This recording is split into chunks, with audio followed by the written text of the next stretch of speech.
This is Social Media Meltdown, a feature where we look at a news story that's trending online and the internet's reaction to that story.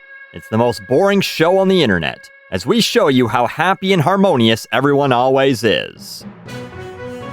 Tonight's top story: the popular late-night program Saturday Night Live wrapped up its 43rd season on air, with host Tina Fey and musical guest Nicki Minaj.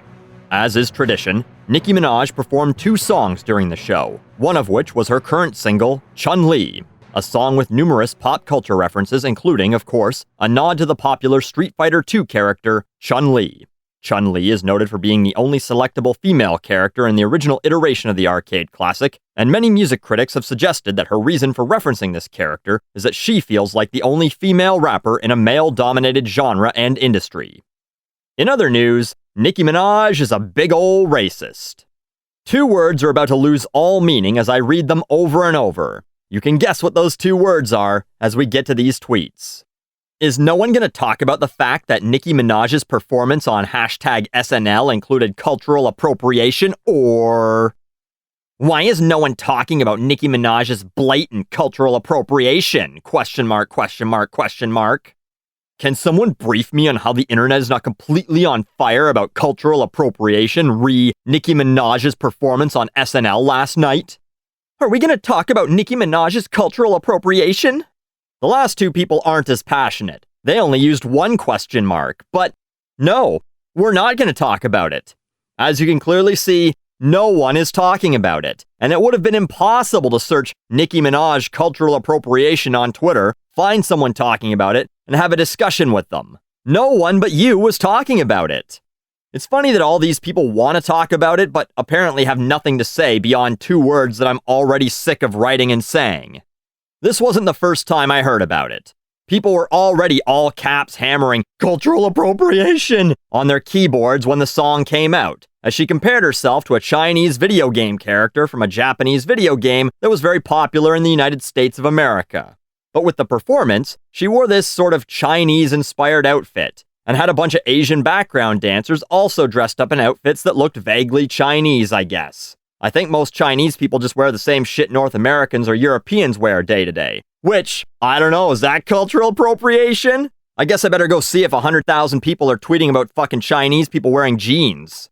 One person compares Nicki Minaj's outfit to that story about the girl who got shit on last month for wearing that Chinese-inspired dress to her prom. To the girl who got ridiculed over her beautiful Asian-style prom dress and wore it so tastefully. If no one says anything about @Nicki Minaj on SNL tonight, then you don't get to say anything about cultural appropriation again. Period. #just stop. #sorry not sorry at the girl who wore the dress. I also didn't think there was anything wrong with that girl's outfit, but before I made an ignorant idiot out of myself, I thought, is there a very sacred cultural significance to these dresses? If so, I can understand the issue if it's only meant to be worn in a very specific and very traditional situation. So, excuse my butchering of Mandarin and Cantonese, but the dress that Chun-Li wears, that Twitter girl wore, that Nicki and her 2 female background dancers are taking inspiration from, is a cheongsam, or a qipao, apparently depending on which area of China you were from. These dresses were worn by upper-class women during various dynasties, and in the 1920s they got a little more revealing, shorter sleeves, dresses didn't go right down to the ground, and it was worn by rich chicks, and later it became something worn by many women regardless of class or status, and was sort of a women's liberation symbol, as women previously in China weren't allowed to show as much skin as one of these outfits would show. So, I get it when people are like, wearing native headdresses is wrong. Those mean something very specific to native culture. There are very specific rituals you need to perform to be allowed to wear one. Even actual native people only wear them for ceremonies, and only if they've earned them. They don't slap them on and wear them day to day or while doing drugs in a field listening to EDM and lo-fi shoegaze indie rock like white people do with their macrame knockoffs. But these dresses were just daily fucking attire in China. There's nothing sacred about them. How come Nicki Minaj isn't being accused of cultural appropriation? Says another person with their blinders on. Or is it only white people can appropriate cultures? I thought the idea had merit, but now I have my doubts after seeing hashtag Nicki on SNL lampoon Chinese culture and provoke no outrage. First of all, it's provoked nothing but outrage, as you can see, with SNL even trying to mitigate it by releasing an unaired sketch that Nicki appeared in to change the direction of the narrative. But she's not lampooning it. She's not making fun of the outfit or Chinese culture. Yeah, if she came out wearing that dress, squinting her eyes, going, "Oh, me a regular Chinese. Oh, thank you, honorable American, for having me on your capitalist American pig show. I perform a traditional China song now for you." This would be a completely different video. But she didn't do that at all. And she even hired what appeared to be Asian background dancers. But another tweet I saw called them set dressing, so basically you can't fucking win. So is no one gonna call out at Nicki Minaj for cultural appropriation? Nope, just you and several hundred other people who wrote essentially the same fucking tweet. Practically no one. Last time I checked, she wasn't from any part of Asia. And then this person realized they forgot to get their hashtags in, so they made a separate tweet to write hashtag SNL, hashtag Nicki Minaj. Gotta make sure someone notices your important opinion.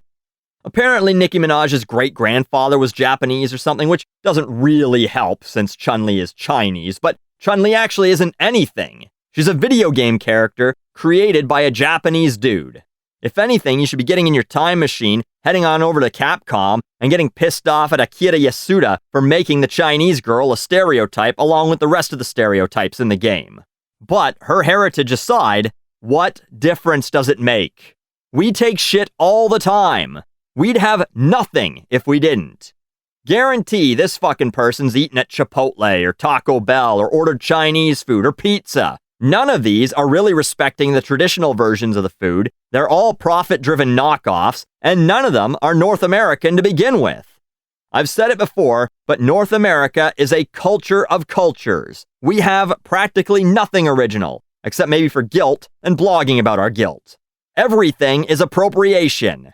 Without it, you wouldn't even be able to tweet your outrage while you're taking a big ol' sushi shit after you white-girled it up at the local all-you-can-eat buffet, given that Japan came up with the first cell networks and the first 3G networks. So, it's time to shut the fuck up about this. We live in the most global world we've ever lived in, and the only way we become more accepting of each other is to enjoy each other's shit as much as they do. We conclude the madness with a reminder that there is some sanity left in the world.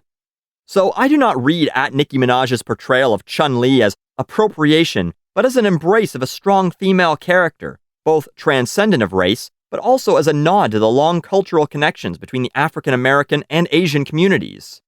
This was the conclusion of a thread of tweets by an Asian woman, who clearly doesn't know what's good for her. It was too cultural appropriation. God, do us Americans have to tell you how to feel about everything we do to you?